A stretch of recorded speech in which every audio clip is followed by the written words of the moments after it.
सो यार welcome to the climber मांगा explanation. सो यार आज की इस वीडियो में मैं क्लाइंबर मांगा चैप्टर 17, 18, 19 और 20 को एक्सप्लेन करने जा रहा हूँ। सो बिना देरी करे इस वीडियो को स्टार्ट करते हैं। तो यार तुमने लास्ट चैप्टर में देखा ही होगा कि जो यूमी है वो गुस्सा होकर मियामोटो से जंगल की साइड जा रही होती है, पर तभी उसका पैर फिसल जाता है और वो नीचे गिर जाती है। जब मियामोटो उसको ढूंढने आता है तब यूमी कहीं पर भी नहीं मिलती, तो वो ओनिसे सेंसे को कंफर्म कर देता है कि यहाँ पर यूमी नहीं है। अब देखते हैं 17 चैप्टर में आगे क्या होता है। जो मियामोटो है अब वो ओनिसे सेंसे को बता देता है कि यूमी शायद से खो गई है या फिर वो गिर गई है।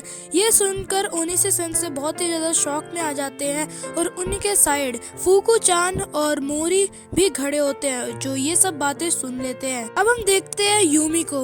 Oh man smash. जब ओनिसे सेंसे को ये सब पता चलता है तब वो फटाफट मियामोटो के पास भागते हैं, पर वो पीछे से बोलते हैं कि मोरी अकेले में कुछ हरकत मत करना। तभी मोरी को कुछ पीछे से गिरने की आवाज आती है और जब वो चेक करने जाता है तब उधर को एक हेलमेट गिरा होता है। जब मोरी ऊपर को देखता है तब वो देखकर शॉक हो जाता है कि ऊपर को तो यूमी है और वो इतने एज पे है कि वो स्लिप होकर नीचे को भी गिर सकती है। मोरी है वो ज्यादा भी देर नहीं लगाता यूमी को बचाने के लिए और वो अकेला ही क्लाइंब करना स्टार्ट कर सकता है। अब अगले सीन में हम लोग दो आदमियों को देखते हैं जो कि फोटो ले रहे होते हैं। उन दो बंदों में से एक बंदा मोरी को देख लेता है अकेले क्लाइंब करते हुए और वो उसके फोटो भी लेने लगता है। अब जो दूसरा बंदा है वो बोलता है कि ये तो बिना रस्सी के चढ़ता ही जा रहा है। जो मोरी है वो माउंटेन की क्रैक को पकड़कर ऊपर को जाने लगता है। ये देखकर कैमरामैन उस पर फोकस करता है, पर कैमरामैन के सामने ही जो मोरी है वो गायब हो जाता है। नेक्स्ट सीन में हम लोग देखते हैं जो यूमी है वो एकदम से खड़ी हो चुकी है,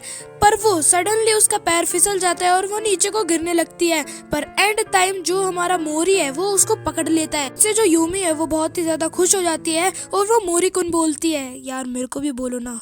नेक्स्ट सीन में हम लोग वो दो ही कैमरामैन को देखते हैं जो कि यूमी का हेलमेट से पहचान जाते हैं कि ये तो कोई हाई स्कूल के स्टूडेंट्स है। नेक्स्ट सीन में हम लोग मोरी को देखते हैं जो कि यूमी को ऊपर की तरफ ला रहा होता है और ये देखकर मियामोटो का दिमाग सनक जाता है और वो मोरी को बोलता है कि मोरी ये तुम क्या कर रही हो, तुम अभी बिगिनर। मियामोटो है वो यूमी को अपने पास बुलाता है और बोलता है कि तुम्हारे कुछ चोट तो नहीं लगी, तुम ठीक हो ना। तब जो यूमी है वो बोलती है मैं ठीक हूँ, पर मेरे एंकल में थोड़ी सी चोट लगी है।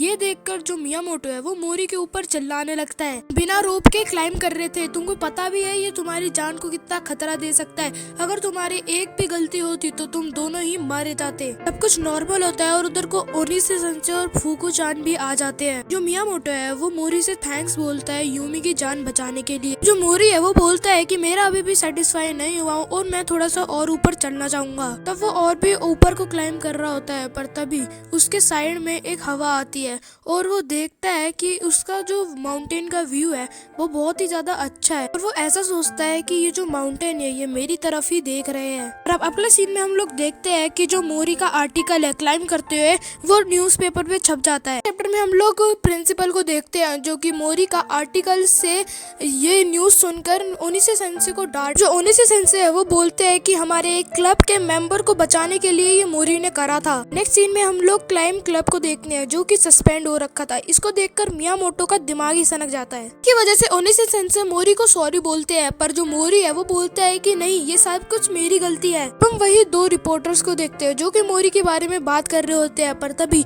उसके सामने से ही मोरी जाता। तो जो वो रिपोर्टर है वो अपनी कार से निकलकर मोरी के पास जाता है और वो उससे सॉरी बोलता है और वो बताता है कि मेरा नाम कुरोसावा है, मैं वही हूँ जिसने वो आर्टिकल छापा। जो कुरोसावा है वो मोरी से और भी बातें कर रहा होता है, पर जो मोरी है वो उसमें इंटरेस्ट नहीं दिखाता और वहाँ से जाने लगता है। तो कुरोसावा है वो मोरी को रोकते हैं और उसको एक फोटो दिखाते हैं और जो मोरी है वो फोटो को देखकर बहुत ही ज्यादा शॉक हो जाता है। जो मोरी है वो देखता है कि ये तो वही माउंटेन है जो कि मेरी तरफ देख रहा था। रिपोर्टर है वो बताता है ये यात्सुका टाके माउंटेन है, फिर से मत पूछ लेना बहुत लंबा नाम है। की हाइट 2899 मीटर है जो कि पूरा स्नो से ढक रखा है। तो बताओ मोरी तुम्हारे पास आइस माउंटेन क्लाइंबिंग का कोई एक्सपीरियंस है? जो रिपोर्टर है वो बोलता है कि कोई बात नहीं, तुम अभी बिगनर हो और मुझे बहुत ही ज्यादा खुशी होगी एक जीनियस क्लाइंबर को बर्थ होते हुए देखना। तो मोरी है वो वहाँ से चला जाता है। अब जो नेक्स्ट सीन में हम लोग मोरी का घर देखते हैं जिधर को कुरोसावा मोरी को आंसर देने के लिए कॉल कर रहा होता है। नेक्स्ट सीन में हम लोग मोरी का सीन देखते हैं जो कि लाइब्रेरी में होता है और वो यात्सुका टाके माउंटेन के बारे में देख रहा होता है। जानकर जो मोरी है वो अपनी क्लास की तरफ जा रहा होता है, पर क्लास में वो देखता है कि लड़ाई हो रखी है। क्लास में ही कुछ लड़के ने यूमी और बारे में कुछ गलत सलत बोल दिया था। इसी बीच मियामोटो लड़ाई कर रहा होता है। मियामोटो है वो उस लड़के को बहुत ही ज्यादा बुरी तरह से मार रहा होता है, पर तभी उधर को ओनिशी सेंसे आ जाते हैं और मियामोटो को रोकते हैं।